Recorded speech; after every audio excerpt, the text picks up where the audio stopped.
नमस्ते फिर से। जय मसीह की। Good evening.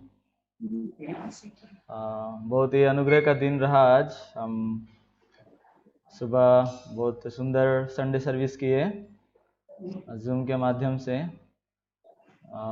बाहर बाहर देशों से भी वक्ता आते हैं और हमारे आसपास जो भी चर्चेस हैं उनके साथ भी हम सर्विस कर पा रहे हैं। तो इस प्रकार अगले संडे भी और परमेश्वर जिनको वचन सुनाने के लिए अवसर देगा उनके साथ भी हम सर्विस करेंगे। तो आइए आज हम बाइबल अध्ययन करेंगे फिलिपियों का 3 अध्याय है आपके साथ बाइबल।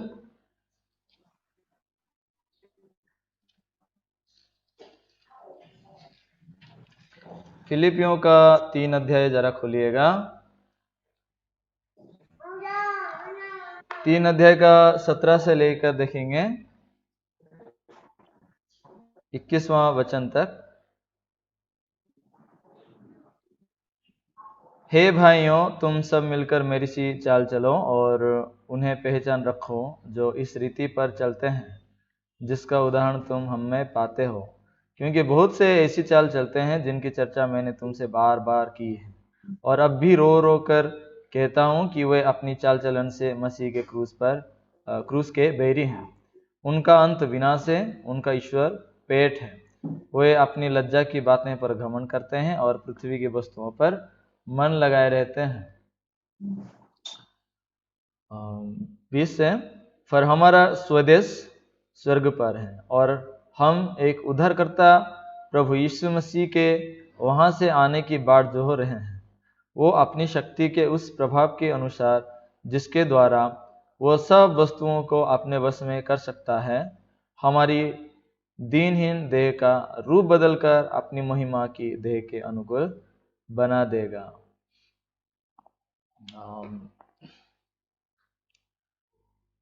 सुसमाचार जब हम सुनते हैं बाइबल में इस बात को कैसे तुलना किया गया है, जैसा एक अंधा आंखें देखा या एक मन में उजाला आ गया, जैसा धरती अंधेरे में बंधा हुआ था उजाले के द्वारा छुटकारा पाया, उसी प्रकार बाइबल में इस प्रकार वर्णन बहुत से जगह आपको मिलेंगे। और आज भी जो अध्याय हम पढ़े हैं इसमें भी ऐसे ही कुछ वचन हैं और अन्य स्क्रिप्चर भी हैं। आप जो बाइबल में पढ़ेंगे ऐसा कुछ वचनों में आप पाएंगे जिसको पढ़ के लोग कंफ्यूज हो जाते हैं। जैसा यहाँ भी आप अगर देखेंगे, हम एक उद्धारकर्ता के उम्मीद में हैं, वो आएगा तो उस समय हम उद्धार पाएंगे। तो इस प्रकार की बातें लिखे हैं और कई सारे ऐसा वचन भी हैं जिसको पढ़ने से कोई भी भ्रमित हो जाता है। तो यहाँ कंफ्यूज होने वाली बात कुछ भी नहीं है। और कुछ लोगों की चर्चा ऐसा है कि जब बाइबल को पढ़ते हैं, अगर समझ में नहीं आया, अपने ज्ञान के अनुसार वो समझने की कोशिश करते हैं, मैच नहीं किया, तो बाइबल में क्या बोलते हैं, अरे ये वचन तो दो धारी तलवार है भाई, आप जैसे चलोगे जैसे चलाओगे वैसे चलेगा। ऐसे बात करते हुए लोगों को सुने कि नहीं सुने, मिले कि नहीं मिले? कभी भी सुने हैं क्या कुछ लोग बात करते हुए कि परमेश्वर का वचन दो धारी तलवार है, आप जैसा चलाओगे वैसा चलेगा? सुने जी हैं? पास्टर जी बोलते हैं कि दोनों तरफ से काटता है। हाँ, तो इसीलिए कुछ लोग वचन को जब पढ़ते हैं ना, तो अगर कोई वचन को एक वचन के जैसा दूसरा वचन, उसके वचन के जैसा दूसरा वचन, इस प्रकार अगर मैपिंग कर करके क्या कर दिखा देता है, भले ही उसका मतलब डायरेक्शन, आत्मा का दिशा जो है ना, तो प्रचार का दिशा किधर भी हो, अच्छे से अगर मैचिंग करके कोई बता दिया ना, वाह क्या प्रचार किया बोलेंगे, ठीक है। लेकिन उसमें कोई आत्मा की दिशा क्या है उससे कोई नाता नहीं, ठीक है। मैं आपको एक नमूना बताता हूं, मैं किसी और का स्टोरी नहीं बताऊंगा, मेरे लाइफ की बताऊंगा। क्यों? ये गलत फहमी से जुड़ी हुई बात है, इसलिए मैं कह रहा हूं। मैं मसीह परिवार में पैदा होकर 10 आज्ञा के बारे में सीखा कि ये आज्ञा को मानना चाहिए। जब वो आज्ञा को मैंने सीखा, ये आज्ञा को मानना चाहिए, मुझे बहुत अच्छा लगा। परंतु जब उस आज्ञा को मानते हुए जीने की जब कोशिश कर रहा था, क्या सच में संभव है ऐसा जीना? अगर आप अभी भी बोलते हैं कि हाँ हम 10 आज्ञा मानने का कोशिश करेंगे तो हो जाएगा, अगर ऐसा भी बोलते हैं, इसका मतलब आप कभी कोशिश नहीं किए हैं।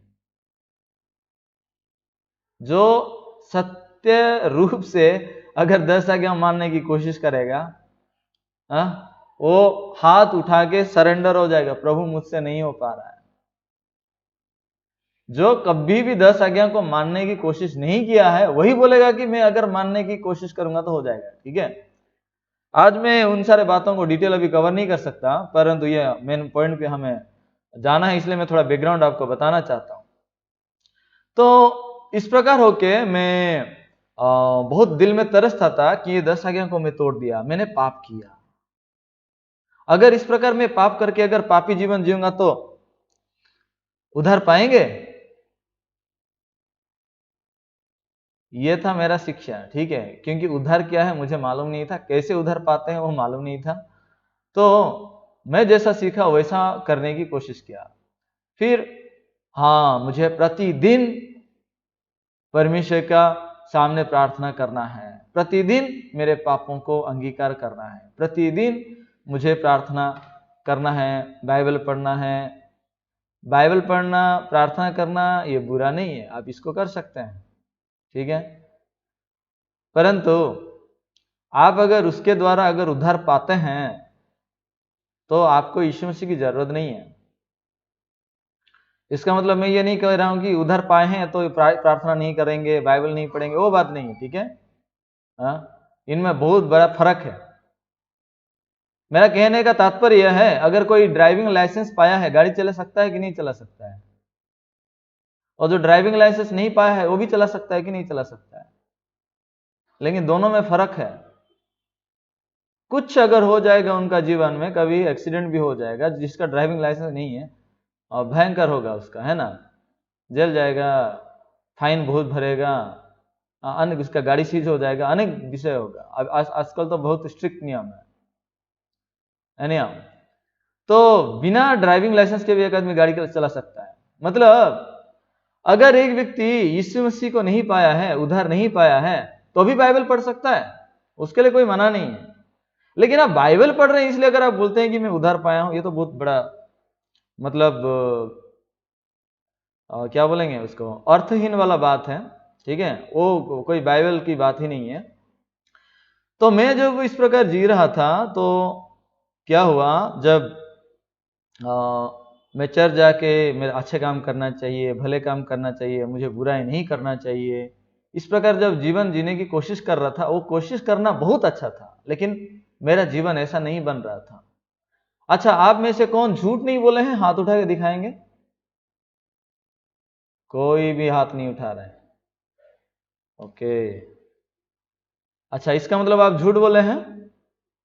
क्या आप नहीं जानते थे झूठ बोलना पाप है इसलिए झूठ बोले? और नहीं जानते थे इसलिए झूठ बोले?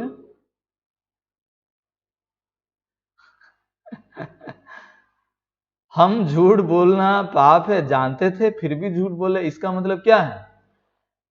आप झूठ बोलना चाहते थे इसलिए झूठ बोले? चाहते थे इसलिए? तो फिर तो गड़बड़ी है। देखिए, हम चाहते थे या नहीं चाहते थे उसका कोई मतलब नहीं बना। मैं जब झूठ बोलना नहीं चाहता भी, मेरे मन को झूठ बोलने के लिए खींच लेने वाला एक आत्मा है, एक ड्राइवर है, तो मैं क्या करूंगा उससे? मैं जानता हूं झूठ बोलना पाप है, परंतु नहीं, मुझे कोशिश करना चाहिए, मैं झूठ नहीं बोलूंगा। इस प्रकार कोशिश करके भी मैं हार गया। तो ये बात परमेश्वर मेरे जीवन में सिखाए कि तू जो कोशिश करता है वो कोशिश का कोई मतलब नहीं है, वो अर्थहीन है, वो मीनिंगलेस है। वो मैं इस कोशिश जो करने का जो इच्छा था अच्छाई करने का, इसको सोच रहा था कि विश्वास, और इसको सोच रहा था धार्मिकता। अगर इस प्रकार मैं करते करते करते करते धीरे धीरे धीरे धीरे एक दिन मसीह की तरह बन जाऊंगा और एक दिन मेरा उद्धार हो जाएगा। बाइबल में ऐसा कहीं भी नहीं लिखा है, परंतु मुझे भी ऐसा सिखाया गया था, और क्योंकि मैं उद्धार नहीं पाया था तो क्या सफेद है क्या काला है मुझे कुछ पता नहीं था।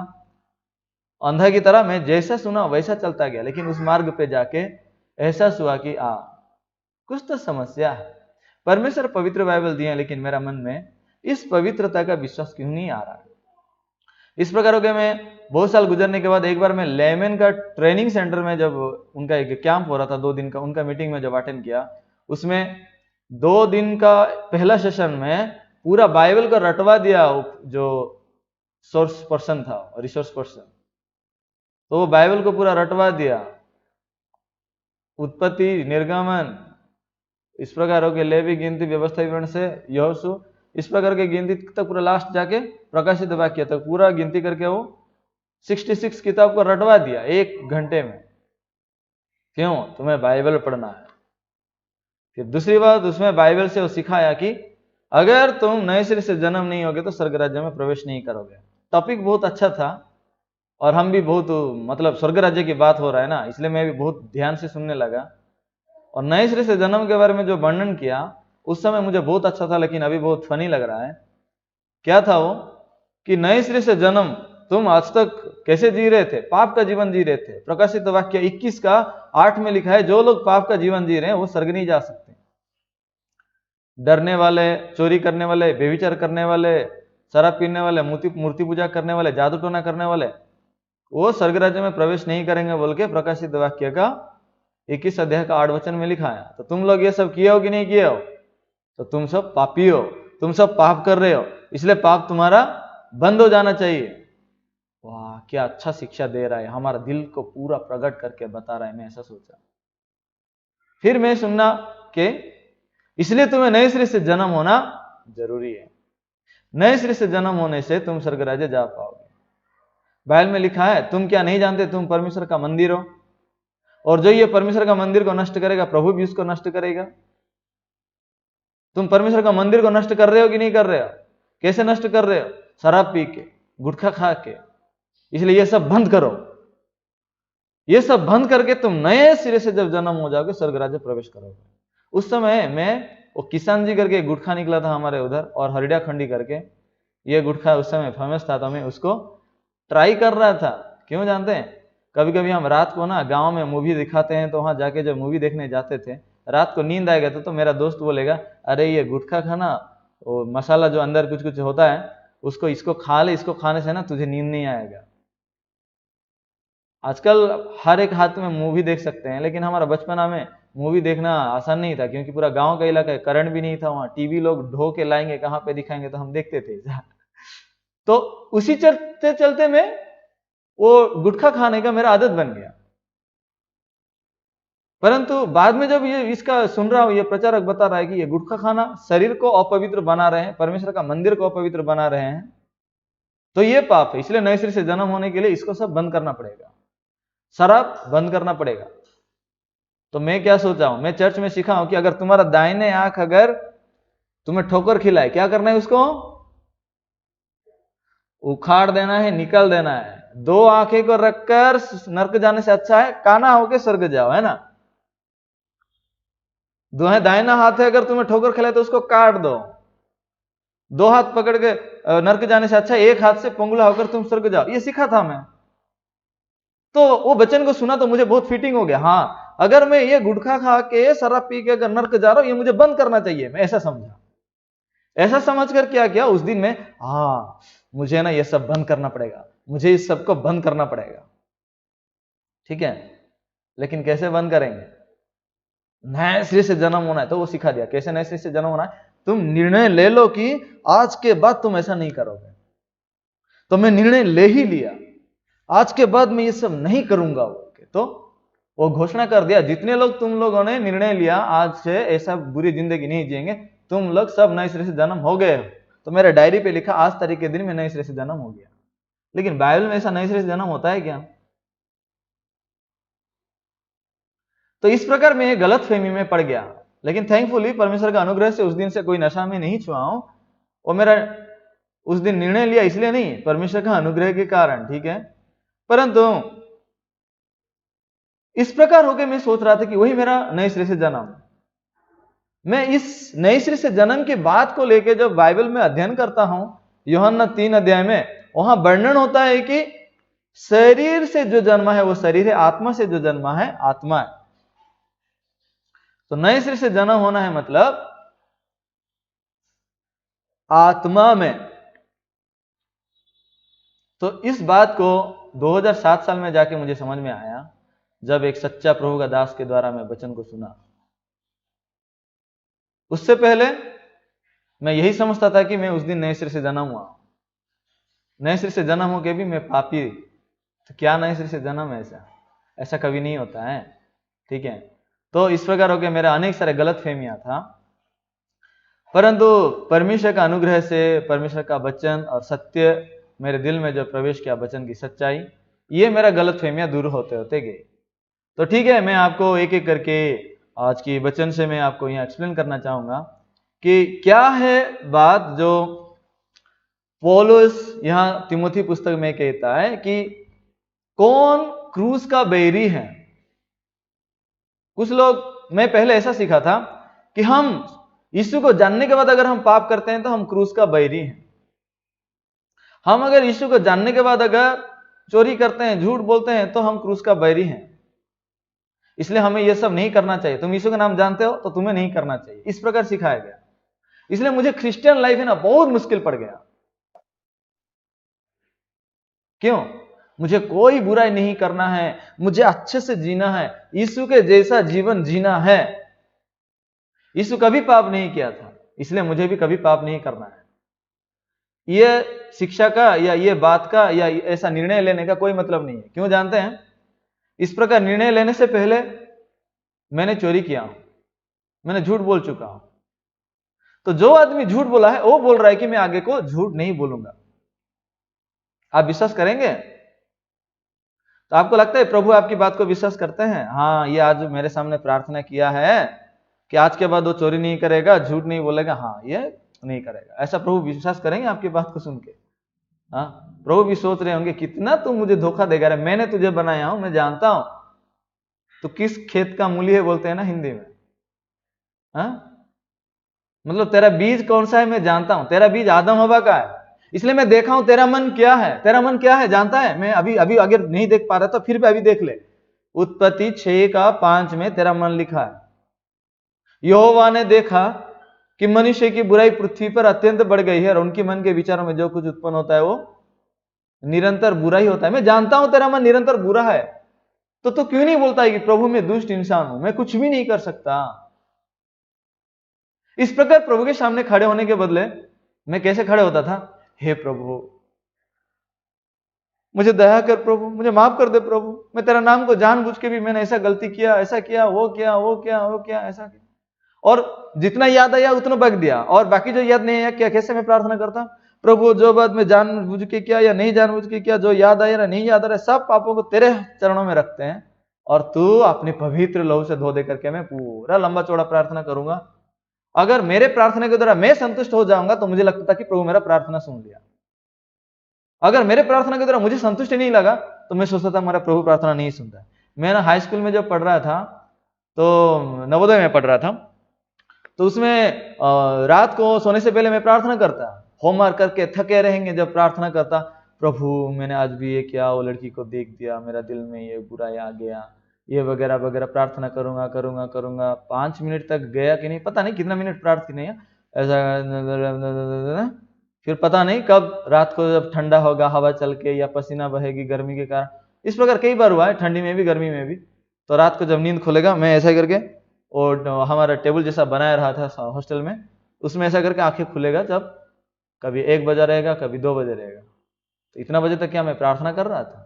तो मुझे बहुत खराब लगेगा, छी मैं प्रार्थना भी नहीं कर पा रहा हूं। तो उस दिन मुझे बहुत बुरा लगेगा कि आज मेरा प्रार्थना बेकार गया। इस प्रकार का सारे मापदंड मैंने खुद के हिसाब से माप तोल करता था। आप लोगों में से कई भी ऐसा जीवन जिए होंगे निश्चित रूप से, अपने आप से माप तोल करके, अपने अनुभव के अनुसार। ये आपका मापदंड है, ये परमेश्वर का मापदंड नहीं है। परमेश्वर का मापदंड है ये बाइबल, ये बाइबल है परमेश्वर का मापदंड। परमेश्वर ने क्या कहा इसमें देखिए, इसमें ढूंढिए। कभी कभी आपको उल्टा उल्टा उल्टा दिखने वाले जैसा वचन मिलेंगे, लेकिन वो उल्टा वचन नहीं है, समान है। क्यों जानते हैं? चलो मैं आपको एक वचन दिखाता हूं, पहला कोरिन्थियों 14 अध्याय का एक वचन पढ़ेंगे। पहला कोरिन्थियों 14 अध्याय का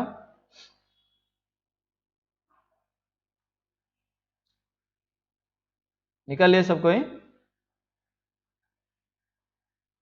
पहला कोरिन्थियों 14 अध्याय का 32 और 33 पढ़ेंगे। मेनली मैं 33 कहना चाहता हूं, फिर भी 32 को एक बार पढ़ते हैं। तो 32 में लिखा है, और भविष्य वक्ताओं की आत्मा भविष्य वक्ताओं के वश में है। तो आपके अंदर कौन सा आत्मा है? तो जो भविष्य वक्ताओं में आत्मा था वो परमेश्वर का आत्मा है। अगर वो आत्मा है तो आप इस वचन को पढ़ते ही उसका बस में हो जाएंगे, उसको न्याय नहीं कर सकते आप। हाँ इसमें गलत लिखा होगा बोल के ऐसा नहीं बोल सकते आप। क्यों? क्योंकि परमेश्वर का ये भविष्य वक्ता की आत्मा है, तो वो भविष्य वक्ता की आत्मा के अधीन है। परंतु आपके अंदर अगर विपरीत आत्मा है, दुष्ट आत्मा है, अन्य आत्मा है, शैतान का आत्मा है, तो वो परमेश्वर का वचन के कभी अधीन होगा क्या? वो कभी नहीं होगा। फिर अभी 33 वचन सब कोई पढ़ेंगे। क्या लिखा है? क्योंकि परमेश्वर गड़बड़ी का नहीं परंतु शांति का परमेश्वर है। यहां गड़बड़ी का मतलब क्या है जानते हैं? कंफ्यूजन है ना, भ्रमित हो जाना। अरे इधर भी ऐसा है, इधर उल्टा है, ये क्या है? आप जानते हैं इसी कारण क्या होता है, जब लोग बाइबल को अपने ज्ञान के अनुसार नहीं समझ पाते हैं, उनका बुद्धि में मैच नहीं करता है, तब वो इसमें प्रॉब्लम है बोलते हैं। हाँ अनेक लोग ऐसा बोलते हैं, ये बाइबल में ऐसा है, ऐसा कहानी है, इधर का वो ये है, वो मैच नहीं, इस प्रकार के बहुत से समझ नहीं पाने के कारण इनकार किया। वो अपने ज्ञान के अनुसार परमेश्वर का ज्ञान को समझने की कोशिश करते हैं। लेकिन बाइबल में क्या लिखा है, इसका विपरीत एक वचन आपको दिखाता हूं। यशाया 34 का 16 में वहां परमेश्वर कहा है,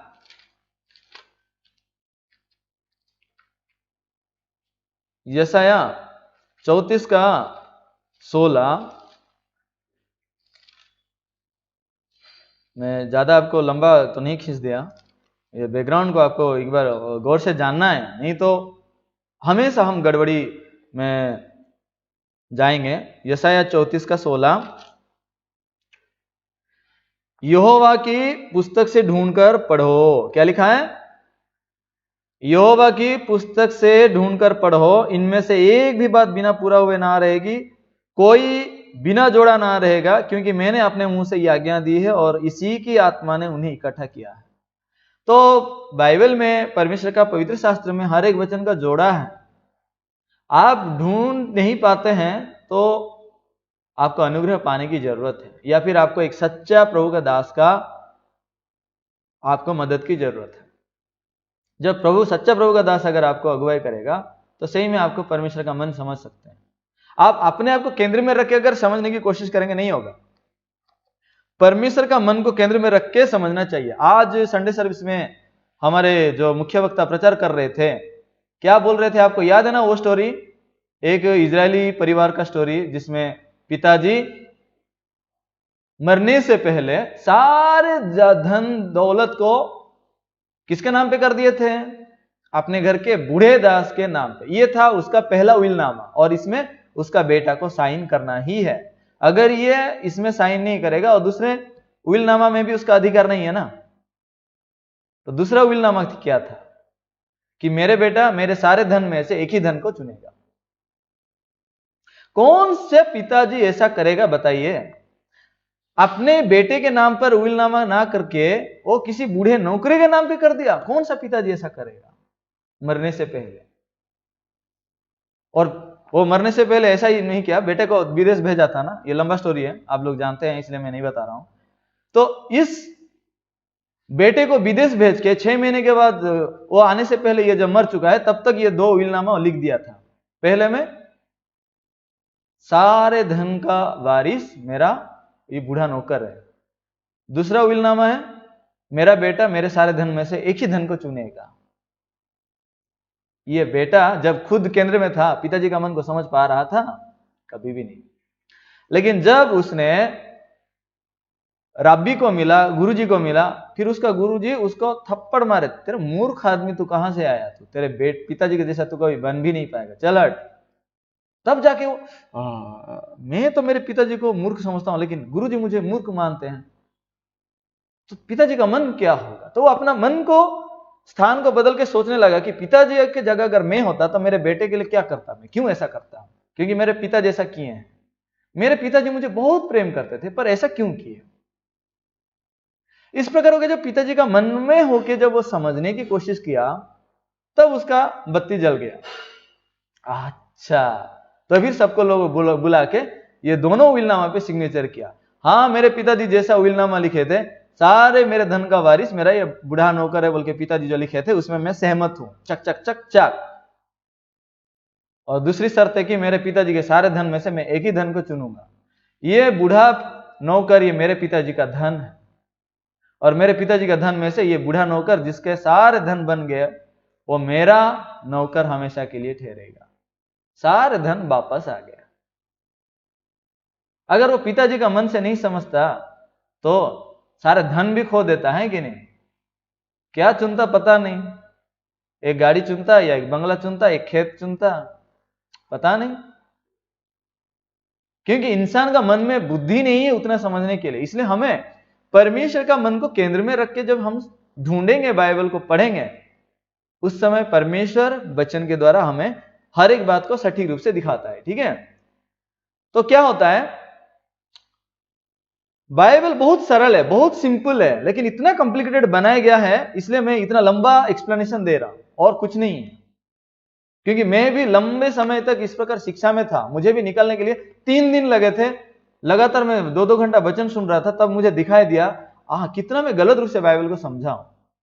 मैं मिट्टी का धूल हूं, मैं सिर्फ अनुग्रह पाने के लिए बनाया गया हूं, मैं खुद अपने लिए कुछ भी नहीं कर सकता, मेरे उद्धार के लिए भी मैं कुछ नहीं कर सकता। परंतु मैं शिक्षा पाया था कि हमें उद्धार पाने के लिए ये करना चाहिए, वो करना चाहिए, वो करना चाहिए, बहुत सारे विषय था। इसलिए मेरा मन बहुत गलत रास्ते पे लंबे समय गुजरा था। इसलिए वहां से लौटने के लिए उतना टाइम लग रहा है ना, दिल की दूरी बहुत लंबा हो चुकी थी परमेश्वर से मेरा। इसलिए मुझे लौटना भी बहुत मुश्किल हो रहा था। क्यों? अपने क्रिया कर्म इसको कैसे छोड़ के आऊंगा? इस प्रकार मैं एक गलत धुन पे मैं जा रहा था।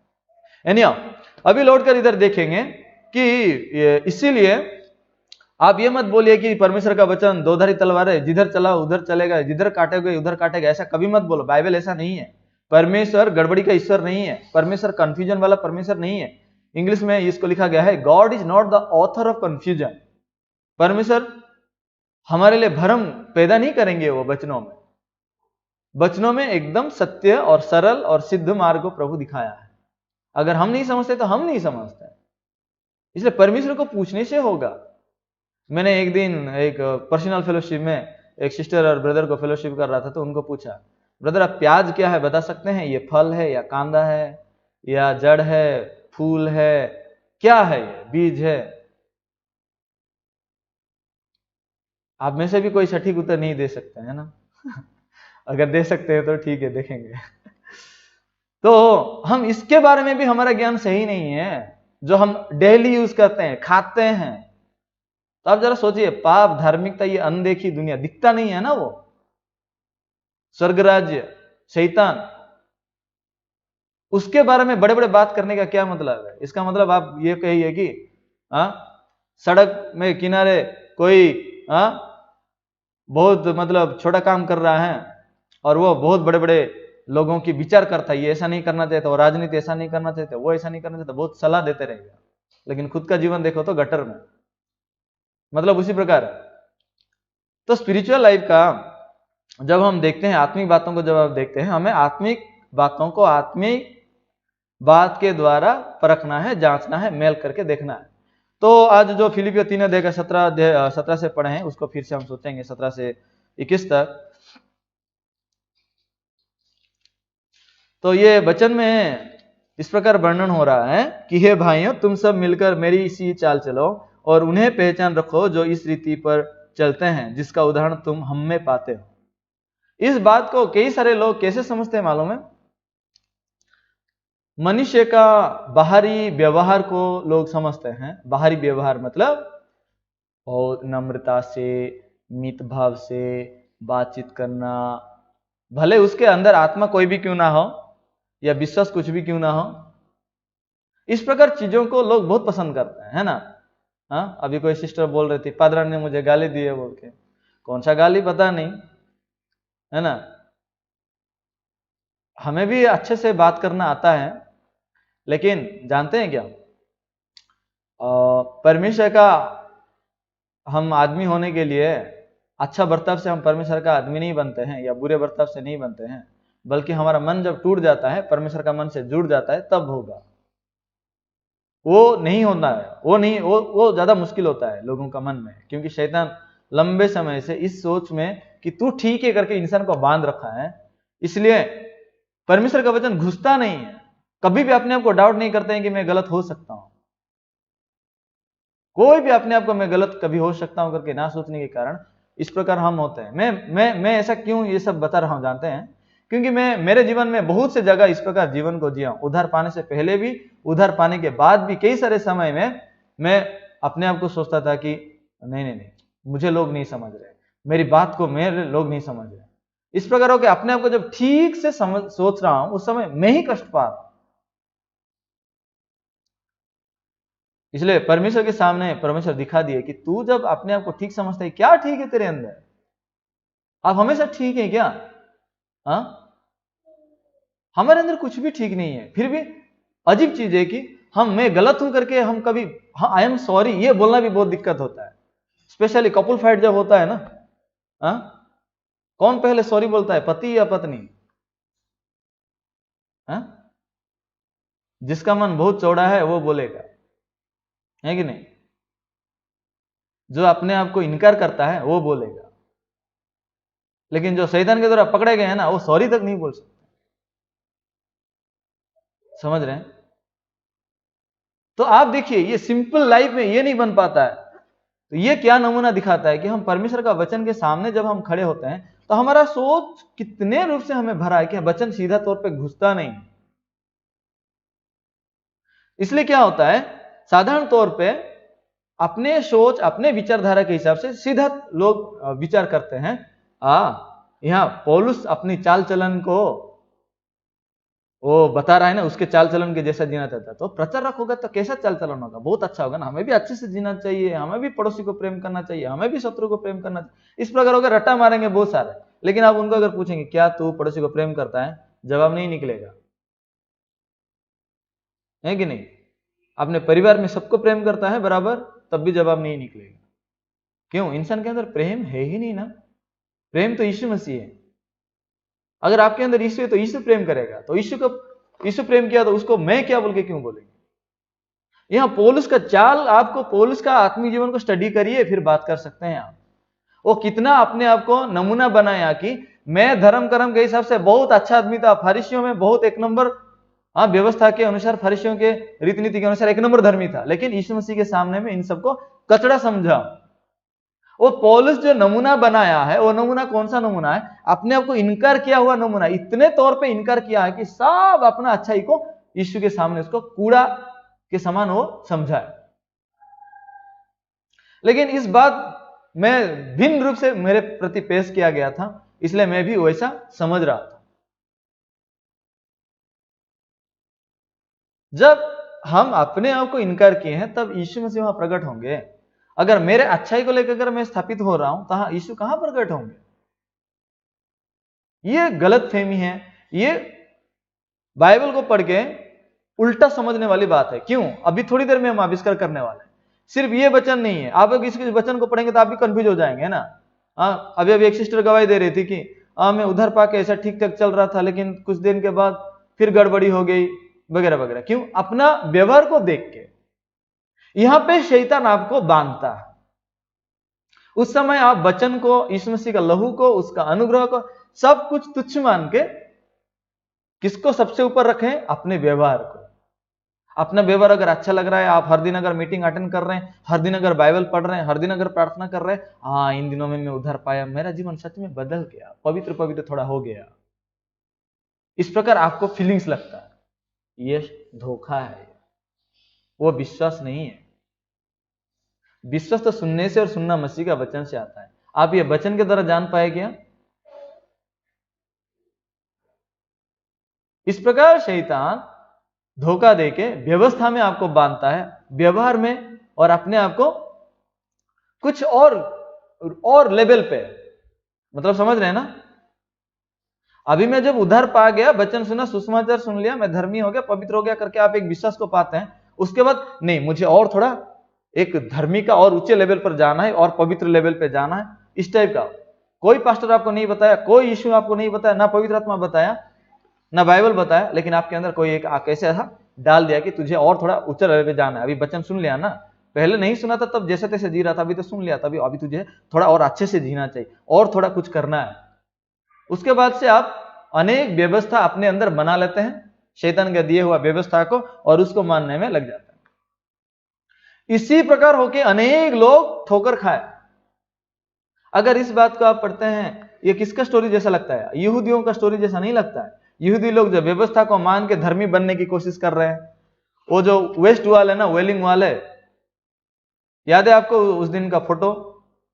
हाँ, यहूदी लोग वो दीवार के सामने खड़े होकर प्रार्थना करते हैं प्रभु का धार्मिकता को पाने के लिए, है कि नहीं? अभी भी करते हैं, आप यूट्यूब पे या गूगल पे देखेंगे तो दीवार के बारे में है ना, यरूशलेम का वेलिंग वॉल या वेस्ट वॉल बोल के, वहां पे यहूदी लोग क्यों ये सब करते हैं? परमेश्वर का धार्मिकता को पाने के लिए। क्यों परमेश्वर का धार्मिकता को नहीं पाए हैं? बाइबल में पौलुस उनका गवाही दिया है, क्योंकि वो उसको विश्वास के द्वारा नहीं ढूंढा, व्यवस्था के द्वारा उसको ढूंढते ढूंढते वो परमेश्वर का धार्मिकता के तक पहुंच नहीं पाए।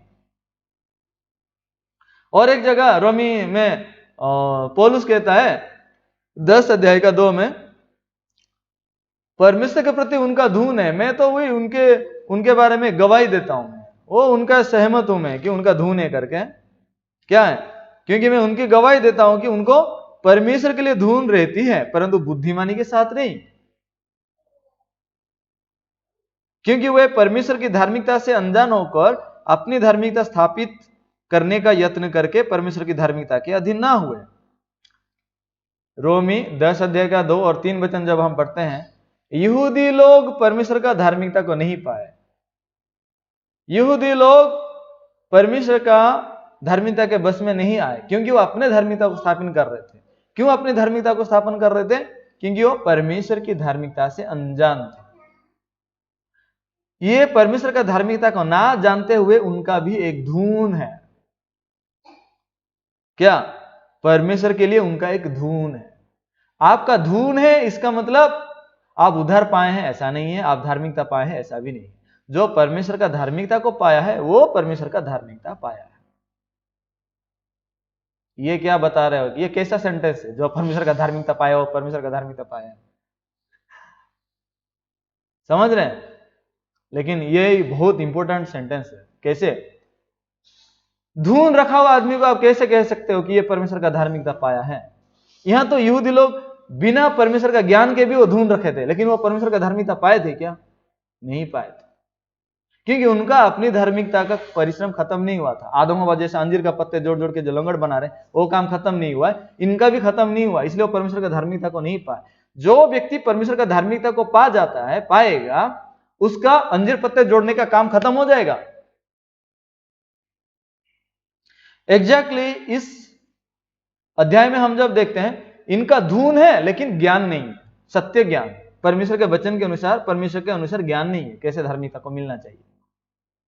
हमारा धून इंपॉर्टेंट नहीं है, हम कितना अच्छे से करेंगे, क्या करेंगे, वो इंपॉर्टेंट नहीं है, सत्य ज्ञान इंपॉर्टेंट है ना? आप अगर जाते रहेंगे इसी रास्ते पे तो जाते रहेंगे क्या? कहां जाना है? नहीं जा रहा हूं, जाना चाहिए ना मुझे। क्यों? ये कौन बोलते हैं मालूम है? इधर लिखा है, थोड़ी ये फिलिपी 3 का थोड़ा पहले अगर पढ़ेंगे, उधर लिखा है, मैं एक मंजिल तक दौड़ रहा हूं बोलते हैं, लेकिन मंजिल कहां है मालूम है तुझे? और तू जो रास्ते पे दौड़ रहा है वो तुझे वो मंजिल तक पहुंचाएगा, जानता है?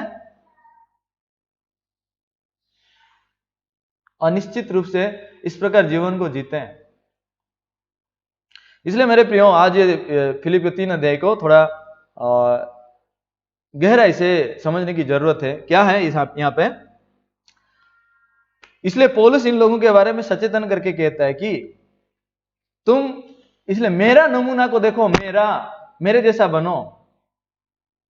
बीते दिन एक पास्टर प्रचार करते समय अपने चर्च के कुछ सदस्यों का वो बता रहे थे, है ना, वो अपने बच्चों को क्या बताते हैं, ए तू तेरे पिताजी के जैसा कभी मत बनना, तेरे माँ के जैसा तू कभी मत बना, ऐसा सिखाते हैं। आप भी कभी कभी सिखाए क्या?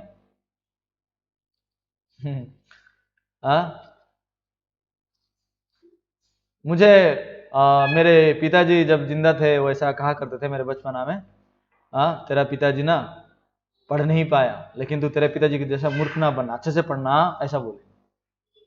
तो इस प्रकार अनेक बातें होंगी जो माँ बाप बोलते हैं ना, तेरे पिताजी के जैसा मत बनना, तेरे पिताजी के जैसा मत बन।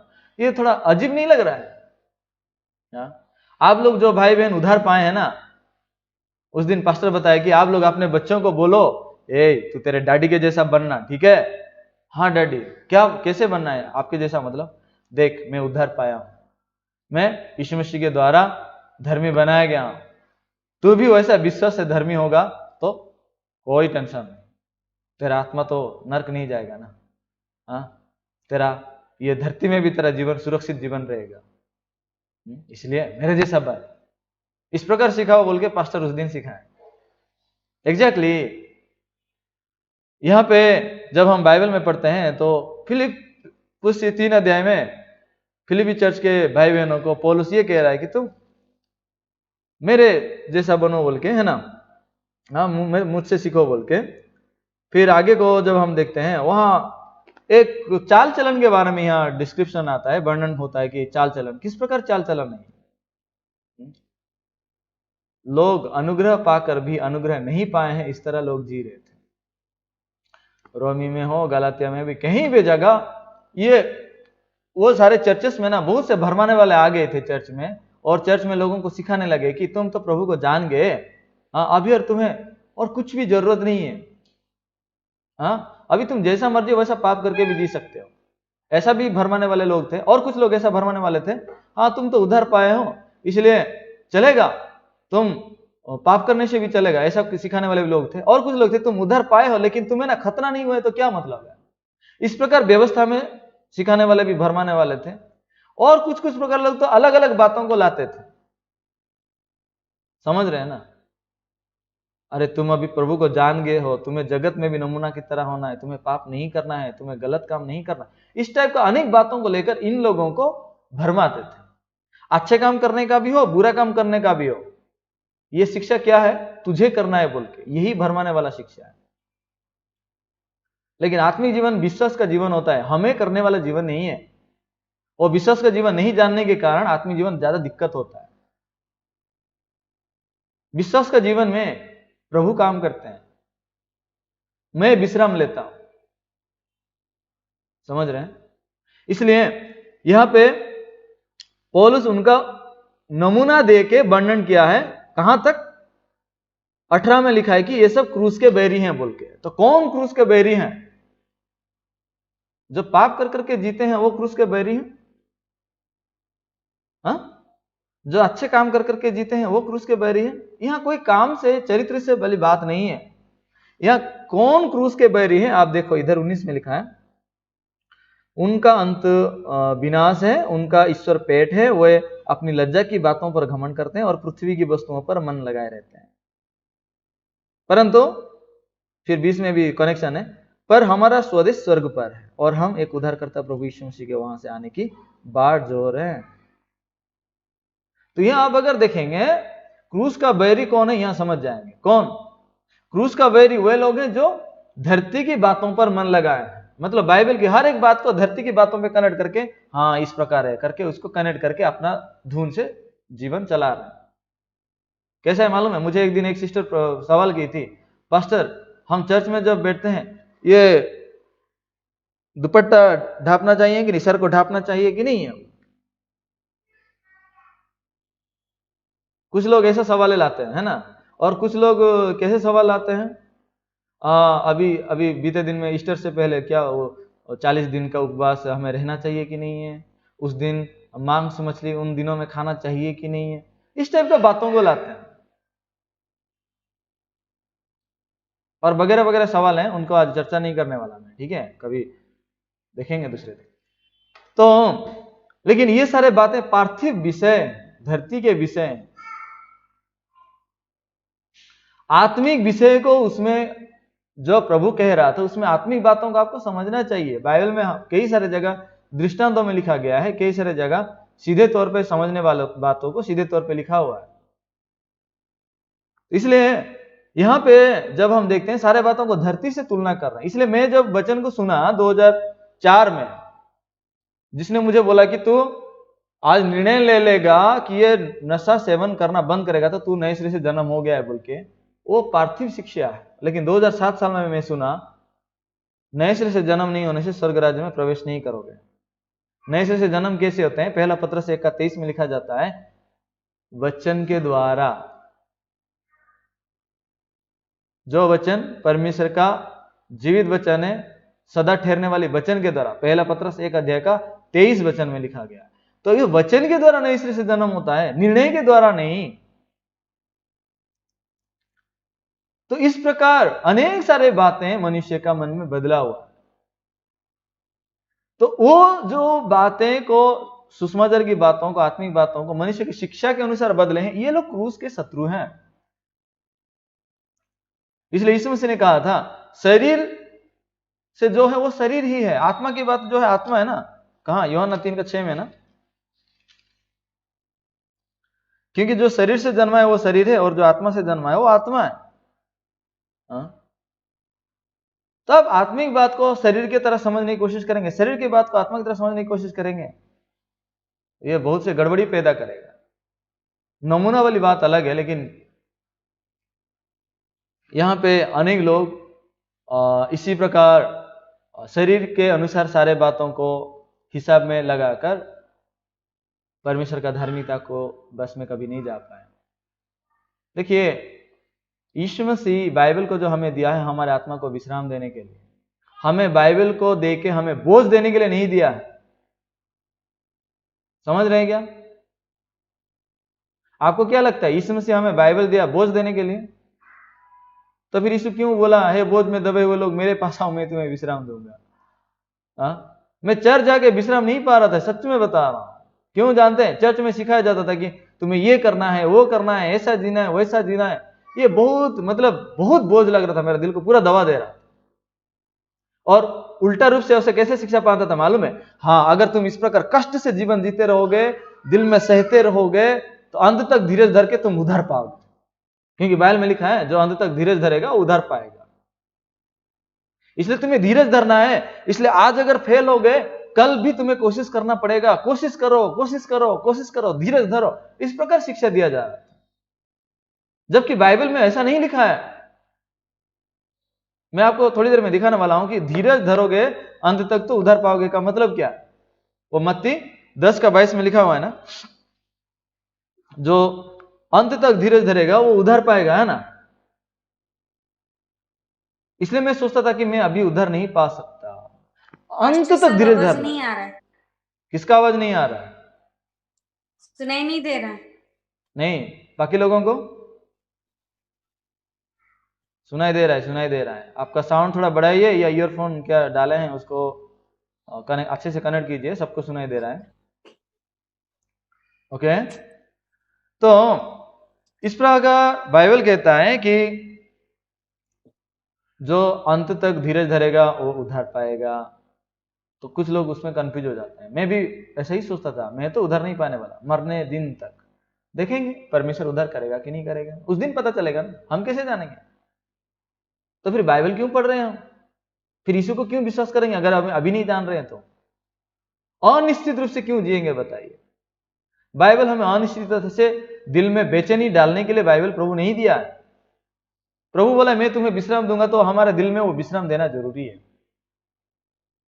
वो वचन में हमें विश्राम दिया है कि नहीं दिया है? दिया है मेरे प्रियो। आप अगर वचन को ढूंढ के देखेंगे बाइबल में परमेश्वर विश्राम दिया है। इसलिए आप जब ये वचनों को देख रहे हैं, लोग आत्मिक बातों को सांसारिक रूप से उसको समझने लगे। कैसे? मैं एक नमूना बताता हूं। परमेश्वर कहे थे ना विश्राम दिन के बारे में, लेकिन इस बात को शास्त्री फरीसी लोग पूरा सांसारिक रूप से बना दिया। इसलिए शनिवार को तुम्हें काम नहीं करना है तो नहीं करना। तो इस प्रकार वो नियम बना के बहुत मतलब मुसीबतें खड़ा किए, और बहुत से यीशु के साथ तो कई बार झगड़ा किए हैं। एक खास उदाहरण आपको बताता हूं। जो लोग वचन सुनने के लिए परमेश्वर से तैयार किए गए ना, उद्धार पाने के लिए जो प्रस्तुत किए गए था, वो तो सुनेगा, लेकिन जो आत्मा विनाश होने के लिए ना, वो सुनेगा ही नहीं। सच में कौन विनाश के पात्र मालूम है? जो अपने मन को खाली नहीं कर पाता है, शैतान की सोच में अपने आप को ठीक समझता है, ये विनाश के पात्र के लोग हैं। ये कभी उद्धार नहीं पाएंगे। उनके लिए भी बाइबल में लिखा है, ये क्रोध का पात्र है, एक आशीष का पात्र है बोल के रोमी में वर्णन किया जाता है। बहुत बातें, मतलब बहुत कनेक्शन है इसका, और विस्तार से मैं कहना चाहता हूं ताकि कोई कंफ्यूजन ना हो, परंतु टाइम निकल गया है तो मैं इसलिए सारांश उसका बताना चाहता हूं। ठीक है, एक बार जरा यूहन्ना 9 अध्याय खोलेंगे तो यहां देखेंगे कि कैसे ये लोग आत्मिक बातों को सांसारिक रूप से लाकर मसीह का विरोध कर रहे हैं। यह कहानी आप जानते हैं, बाद में भी पढ़ सकते हैं। एक जन्मंध था जिसको यीशु मसीह कीचड़ लगा दिया, मतलब कीचड़ में वो थूक के उसका कीचड़ बना के आंखों में कीचड़ लगा दिया, और उसको बोला, यहाँ पे 6 वचन में पढ़िए, यूहन्ना 9 का 6 में, ये कहकर उसने भूमि पर थूका और उस थूक से मिट्टी सानी, और वो मिट्टी उस अंधे की आंखों पर लगाकर उससे कहा, जा सिलोह के कुंड में धो ले। सिलोह का अर्थ भेजा हुआ है। उसने जाकर धोया और देखता हुआ लौट आया। तो भाई और बहनों, यीशु मसीह इस अंधा व्यक्ति का आंखें खोल दिया। अच्छा हुआ है कि नहीं हुआ? ये गुड न्यूज है कि नहीं है? बहुत खुशखबरी है ना। एक व्यक्ति कितना परेशान था, अंधा के जी रहा था, लेकिन यीशु मसीह उसका आंखें खोल दिया। कितना बड़ा खुशखबरी है। लेकिन ये गुड न्यूज सबके लिए गुड न्यूज है क्या? कुछ लोगों के लिए बैड न्यूज हो गया। क्यों? उनके अंदर बैरी का आत्मा है। तो यहां आप देखेंगे, कहां पर देखेंगे, इधर वो आंखें खोल के आ गया, ठीक है, वो चंगा तो हो गया, पर उसके बाद वो जब लौट के आ रहे, कुछ लोग बोलते हैं अरे ये वही है ना, कोई उसके जैसा आदमी है वगैरह वगैरह। जब बात हो रहा है तो फिर उसको शास्त्री फरीसी के पास लाया गया। फिर 14 में आप देखेंगे, जिस दिन यीशु ने मिट्टी सान कर उसकी आंखें खोली थी, वो कौन सा दिन था? सब्बत का दिन था। अभी देखो यहाँ पे कैसे आत्मिक बातों को ये सारे सांसारिक रूप में उसको बदल के लोगों को मन को दबा रहे हैं और परमेश्वर का विरोध कर रहे हैं। आत्मिक बात सब्बत ये मन में शांति देगा, विश्राम देगा, परंतु उस दिन यीशु मसीह उसको विश्राम के दिन चंगा किया करके उसमें वो एक कारण बनाकर यीशु से झगड़ा करने के लिए कि ये परमेश्वर से नहीं है बोल के बातें कर रहे हैं। ऐसा बोले हैं ना वो 16 में। इस पर कुछ फरीसी कहने लगे, ये मनुष्य परमेश्वर की ओर से नहीं है, क्योंकि ये सब्त का दिन नहीं मानता। दूसरों ने कहा, पापी मनुष्य ऐसे चिन्ह कैसे दिखा सकता है? अतः उनमें फूट पड़ गई। अभी लोग दो भाग हो गए। कुछ लोग बोलते हैं ये सच में परमेश्वर का पुत्र है, कुछ लोग बोलते हैं नहीं नहीं नहीं, ये विश्राम दिन नहीं मानता इसलिए परमेश्वर का पुत्र नहीं है। परमेश्वर का पुत्र होने का क्या चिन्ह है बताओ? विश्राम दिन को मानेगा नहीं मानेगा?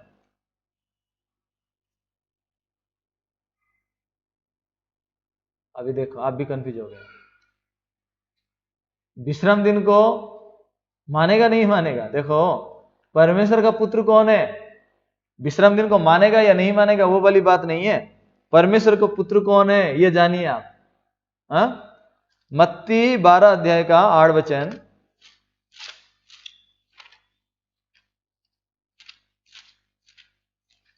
अभी विश्राम दिन की बात हो रहा है, उसको ये आत्मिक विषय को कैसे लोग सांसारिक रूप से बनाया गया। मनुष्य का पुत्र तो सब्त के दिन का भी प्रभु है लिखा है। यीशु मसीह ये मनुष्य का पुत्र जो कहलाया गया, ये परमेश्वर का पुत्र भी कहलाया जाता था। तो ये है कौन है? सब्त का दिन का भी प्रभु है। तो विश्राम दिन का प्रभु कौन है? यीशु है। फिर लूका 13 अध्याय का 5 में भी है, इसका सिमिलर वचन है। लूका 13 का 5 में, मैं तुमसे कहता हूं कि नहीं, 13 का 15, ये सुनकर प्रभु ने उत्तर दिया, है कपटियों, क्या सब्बत के दिन में तुम में से हर एक अपने बैल या गधे को थान से खोलकर पानी पिलाने नहीं ले जाते? तो क्या उचित ना था कि ये स्त्री जो अब्राहम की बेटी है, जिसे शैतान ने 18 वर्ष से बांध रखा था, सब्बत के दिन इस बंधन से छुड़ाई जाती?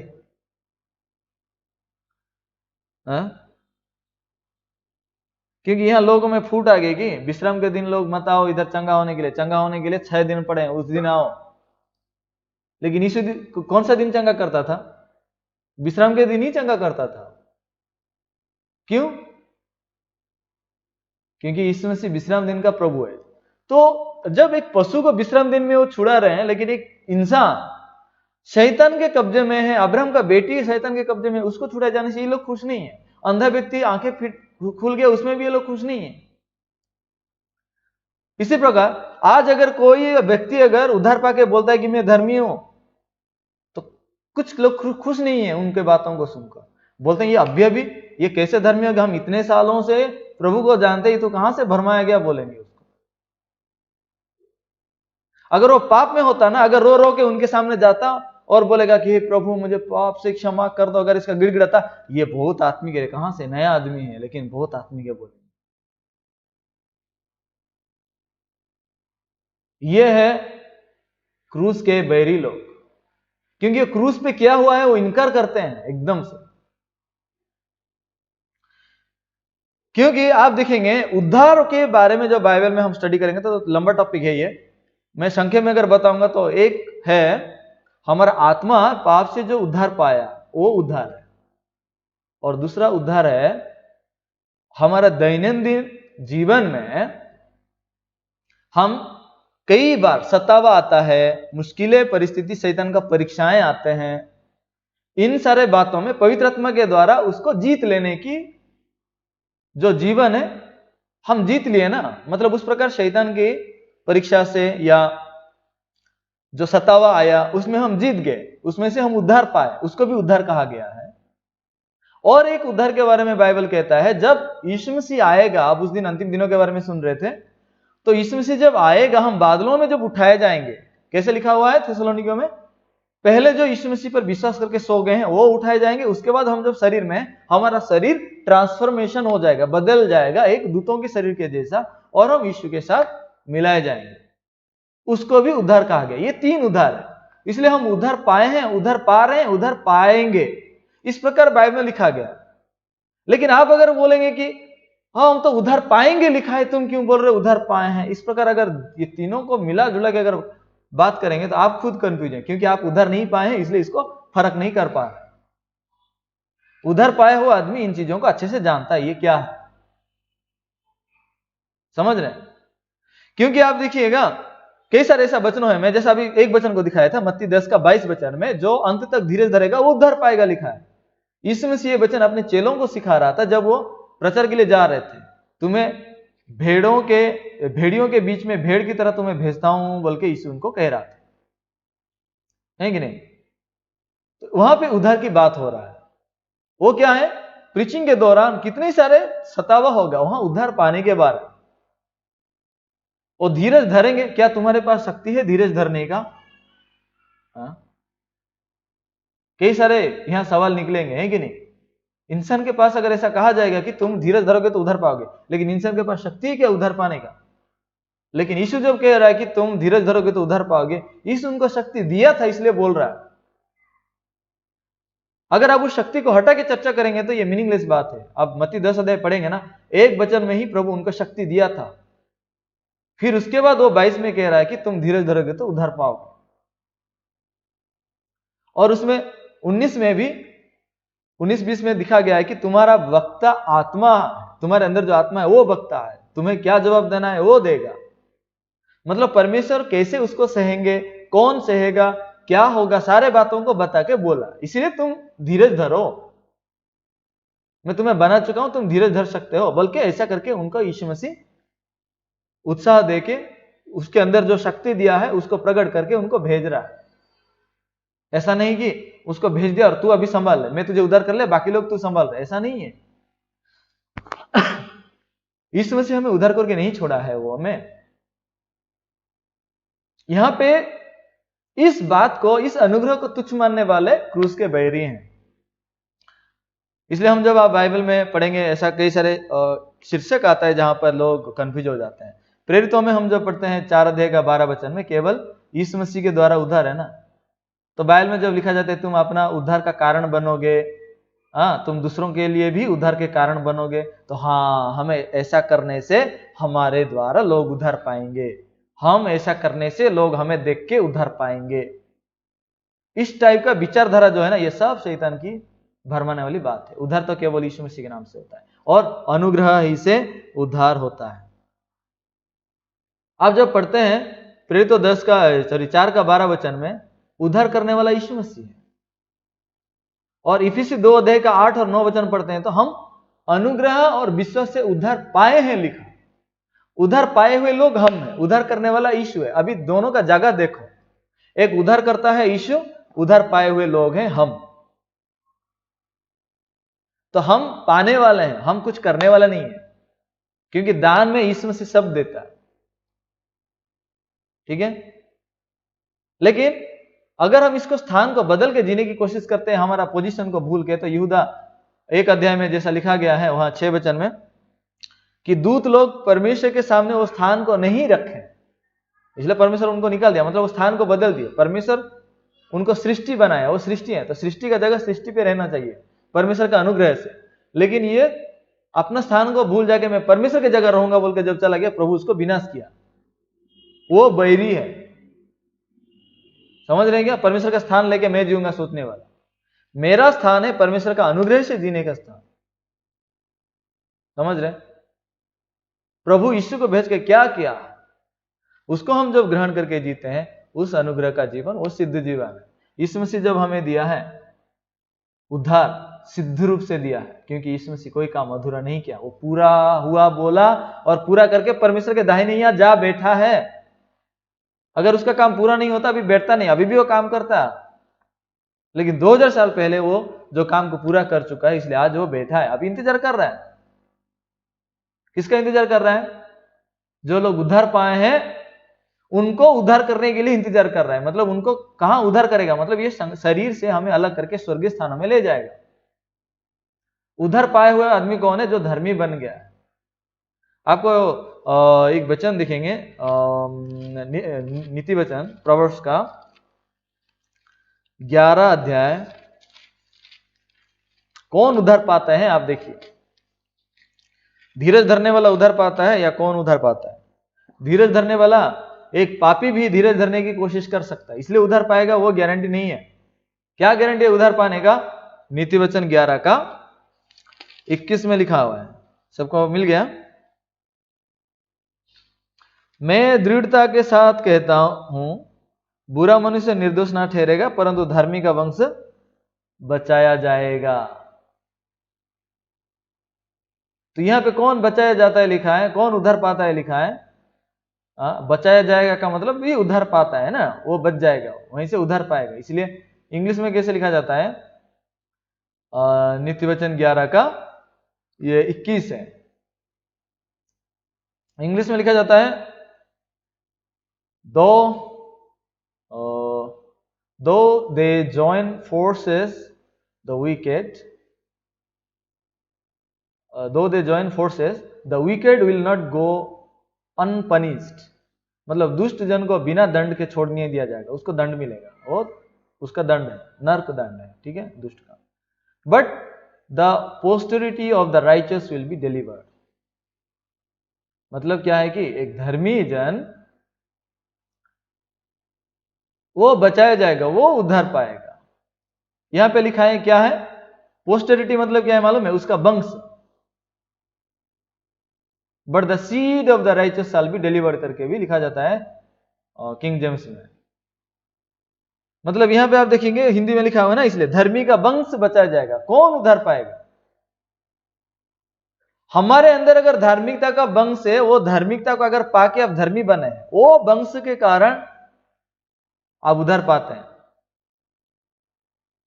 कौन बचता है? ये आत्मा जो उधार पाके, जो मसीह का नई सृष्टि का आत्मा जो पाए हैं, वो बचाया जाएगा। ये शरीर मिट्टी में मिल जाएगा, समझ रहे कि नहीं? क्योंकि हमारा दुनिया ये धरती का नहीं है, हम स्वर्ग के निवासी हैं। फिलिपियस का जैसा हम देख रहे थे, हमारा सिटीजनशिप ये धरती का नहीं है, हम स्वर्ग का सिटीजनशिप है, हम नागरिक स्वर्ग के हैं। इसलिए आप स्वर्ग की नागरिकता को पाए हैं तो स्वर्गीय जीवन को यह विश्वास से जिए। समझ रहे? मतलब कैसा हम जीवन जी रहे मालूम है? एक व्यक्ति का जॉब अपॉइंटमेंट लेटर आ गया, लेकिन 1 महीने के बाद वो जॉब में ज्वाइन करने वाला है। आप क्या बोलेंगे? इसको जॉब नौकरी लग गई या नहीं लग गई? अपॉइंटमेंट लेटर आ गया मतलब लग ही गई है ना। वो बोलेगा क्या मैं अभी भी बेकार हूं? लेकिन तू जॉब नहीं कर रहा है ना, 1 महीना तक वो जॉब नहीं किया, ज्वाइन नहीं किया, इसलिए नहीं किया, लेकिन उसका नौकरी लग गई है ना। एग्जैक्टली परमेश्वर हमें स्वर्गीय धार्मिकता दिया है, हमें यीशु का धार्मिकता को दिया है, उसी बीज को दिया है जिसके कारण हम उधार पाए हैं। समझ रहे हैं क्या? इसीलिए विश्वास का जीवन को हम जीने के लिए एक परछाई को प्रभु हमें दिए हैं कि परछाई के रूप में हम जी रहे हैं। हमारा असली रूप तो यीशु के अंदर है, स्वर्गीय नागरिकता है हमारा। इसलिए परमेश्वर हमें ये विश्वास का जीवन में जीने के लिए और सुसमाचार को प्रचार करने के लिए हमें जो जीवन दिए हैं, उस स्वर्ग राज्य के लिए जिए। धन्यवाद लंबे समय तक सुनने के लिए। अभी प्रार्थना करेंगे और आज की संडे सर्विस को खत्म करेंगे। स्वर्गीय पिता, धन्यवाद देते हैं। आज हमने फिलिप्पुस का 3 अध्याय का 17 से लेकर 21 तक हमने चर्चा की है कि क्रूस का बैरी कौन है और हमारा नागरिकता, हमारा जीवन क्या है। पिता, हम जब क्रूस पे किए गए यीशु मसीह का काम को इनकार करते हैं, वो क्रूस का बैरी है। और जब कोई अपने आप को सही आदमी, सच्चोट आदमी की तरह दिखाकर अपने धर्म कर्म के द्वारा प्रभु के सामने खड़े होने की कोशिश करता है, वो भी क्रूस का बैरी है। परंतु पौलुस, जो भले ही बाहरी रूप से मनुष्य का धर्म कर्म के हिसाब से बहुत ही धर्मी था, क्योंकि वो फरीसियों का फरीसी था वो, और परमेश्वर इस प्रकार जीवन उसका होकर भी जब यीशु का धार्मिकता के बारे में वो जाना, अपने धार्मिकता को वो कीचड़ के समान, कूड़े के समान उसको समझकर, उसको परमेश्वर मन से खाली करके प्रभु के सामने शून्य होके खड़ा हुआ और प्रभु का अनुग्रह से, प्रभु का सेंत मेंत में जो धार्मिकता मिलता है, उस धार्मिकता के द्वारा धर्मी होके वो गवाही दिया। रोमी पुस्तक में, गलातिया पुस्तक में, जहाँ कहीं भी हम बाइबल में प्रेरित पौलुस की चिट्ठियों को पढ़ते हैं, हम देख सकते हैं कि पौलुस सिर्फ और सिर्फ यीशु मसीह का धार्मिकता का गवाही दिया है परमेश्वर। इसलिए हाँ, आज के ये वचन को सुने हुए सब भाइयों के दिलों में भी परमेश्वर है उसी नमूना के अनुसार अपने दिलों में भी अपने धार्मिकता को इनकार करके प्रभु का सच्चा, प्रभु का धार्मिकता को ग्रहण करके परमेश्वर का महिमा करने के लिए सबको तू अनुग्रह दे, आशीष दे। हर एक बातों के लिए तेरा धन्यवाद करते हैं पिता। आज ये शाम का अधिवेशन में भी तो हमारे साथ रहा, अगुवाई किया, इसलिए सब हर बातों के लिए धन्यवाद देकर हमारे उद्धारकर्ता नासरी प्रिय प्रभु यीशु मसीह नाम से प्रार्थना करते हैं।